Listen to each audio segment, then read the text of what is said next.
The 2026 World Cup is literally days away.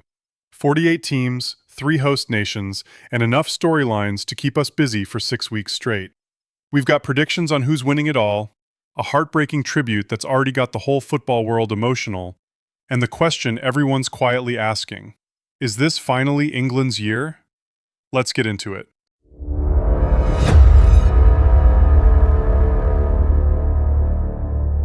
The World Cup is here, and it's like nothing we've ever seen.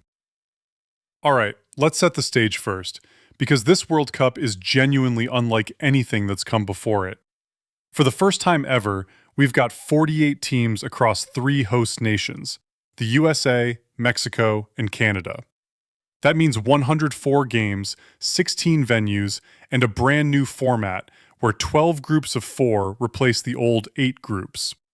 The top 2 from each group go through automatically, and the 8 best third-place finishers also advance to a round of 32, which is a completely new knockout round that didn't exist before. The tournament runs from June 11th all the way to July 19th, when the final goes down in New Jersey. And if you're in the UK, brace yourself. Some of these games kick off as late as 5 a.m. Scotland's opening game against Haiti? That's a 2 a.m. alarm. Hope you've got good coffee. Now about that format expansion, it's genuinely changing the dynamic. The group stage is less of a death sentence now. Big teams have more of a cushion, which sounds great on paper, but it also means we're probably not getting a proper group of death shock exit from a major nation. The closest thing to a brutal group? Group 1, with France, Senegal, Norway, and Iraq. That's got drama written all over it. 4 nations are making their World Cup debuts: Cape Verde, Curacao, Jordan, and Uzbekistan. Curacao is actually the smallest nation ever to reach the tournament. Incredible stuff. Oh, and the ball is called the Trionda, Spanish for 3 waves. Early reports suggest it floats around like a lost balloon in the heat. Sound familiar? Yeah, Jabulani vibes.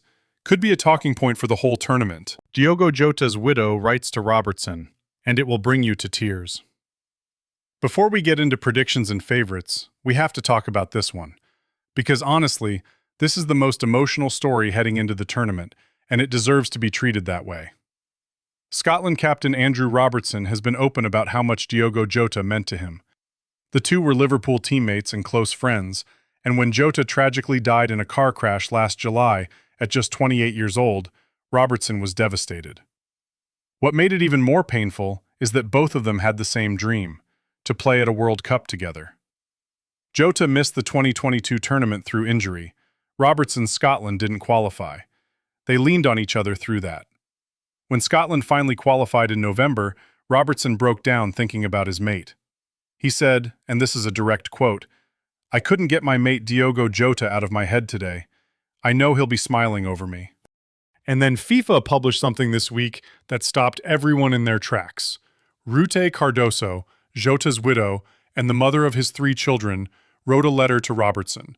She wrote about the friendship they shared, the dreams they talked about, and what it means to her that Robertson is going to live that dream for both of them.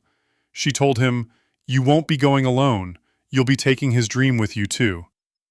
Robertson read the letter on camera. You could see exactly what it meant to him. He said it would stay with him for a very long time, and that he's not just playing for himself at this World Cup. He's playing for both of them. Whatever happens for Scotland in Group C, and we'll get to that in a second, Robertson is going to step onto that pitch carrying something much bigger than football. And that matters. Who wins the whole thing? The favorites, the dark horses, and the bold predictions. Okay, let's talk about who's actually going to win this thing. France and Spain go in as joint favorites at 9-2 according to Sky Bet. England are right behind at 13-2. Brazil are at 8-1. Argentina and Portugal both sitting at 10-1. Now, here's the spicy take that's floating around: Portugal winning it. And honestly, it's not as crazy as it sounds. They've got arguably the best midfield in the tournament, elite quality all over the park, and yes, Cristiano Ronaldo is 41 now, but he's still Ronaldo. If Portugal win this tournament, you already know what's coming. Every Ronaldo versus Messi debate you ever thought was over gets reignited. Instantly. Globally. Forever. Argentina are the defending champions, and look, it's been 64 years since a team won back-to-back World Cups. Messi is 38, this is almost certainly his last World Cup, and the squad still has the core of Qatar 2022. Alvarez, Lautaro, Enzo Fernandez, McAllister, they cruise through qualifying. They're absolutely in the conversation. Dark horses? Japan scored 54 goals in qualifying and conceded 3. 3. Norway have Haaland in his first major international tournament, averaging over a goal per game internationally. And 2022 semifinalists Morocco are always dangerous in a tournament setting. For the Golden Boot, Kylian Mbappe is the favorite at 11-2. Harry Kane is second at 13-2, Haaland at 12-1, Messi at 14-1. Watch out for Lamine Yamal too. 16-1 is decent value for a player who could genuinely go off in a tournament environment. And here's something wild. Messi and Ronaldo have never actually faced each other at a World Cup, despite this being their 6th appearance each. If both Argentina and Portugal win their groups, they're on a collision course for the quarterfinals. If one tops and one finishes second, we might not see them until the final. The universe is clearly saving that one. England's World Cup. How far can Tuchel's side really go? Here's the big one. England. Always England. Thomas Tuchel made some genuinely bold calls putting this squad together. Cole Palmer is in despite a rough season. Phil Foden is in. Trent Alexander-Arnold, Harry Maguire, and a few others are out. Tuchel picked Jed Spence, not exactly the most expected choice, and already there's a ton of debate about the 23rd and 24th names on the roster, as if that's what decides World Cups. On paper, though, England are set up well. Opta gives them a 30% chance of reaching the semis and a 19% chance of making the final. They're the third most likely team to win their group behind only Spain and Argentina. Their draw looks manageable. Croatia, Ghana, Panama in the group stage. Most realistic scenario? England win the group, beat whoever they face in the last 32, and then probably meet Mexico in the last 16. And here's the thing about Mexico. They literally cannot progress past the last 16 in World Cup history.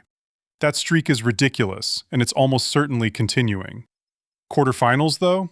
That's where it gets interesting. The most likely opponent there is Brazil.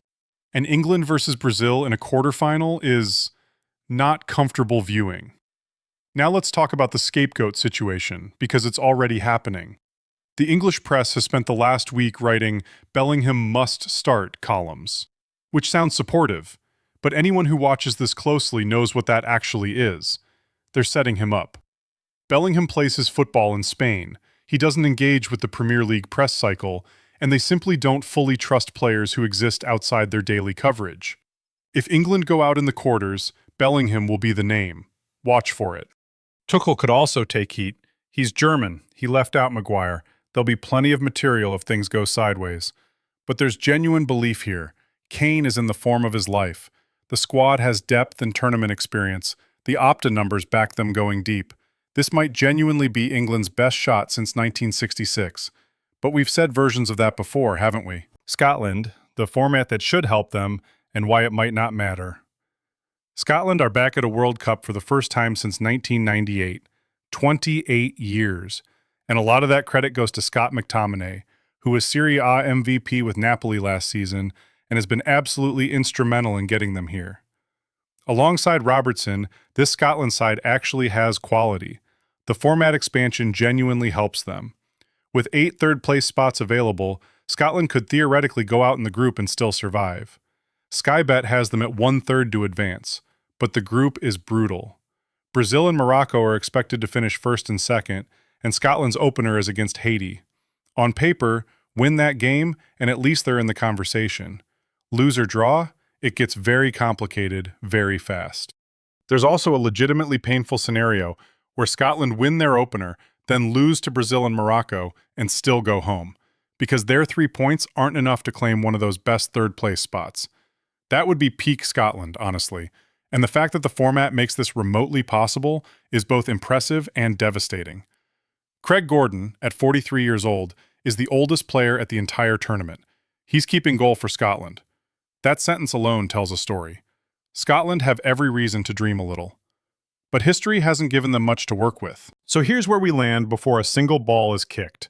France and Spain are the favorites on paper, but Portugal feel dangerous, and Argentina never go quietly with Messi on the pitch. England have a genuine shot, but are probably heading for a quarterfinal heartbreak and a familiar scapegoating cycle. Scotland are back, carrying the memory of Diogo Jota and playing with something bigger than football on their shoulders. This is a completely new-look World Cup, bigger, longer, hotter, and messier than anything before it. And that's both the problem and the beauty of it. 48 teams, 104 games, 6 weeks of football starting June 11th. We'll be covering all of it right here. Thanks for watching Football Wire. If you enjoyed the breakdown, make sure to subscribe for more daily football news.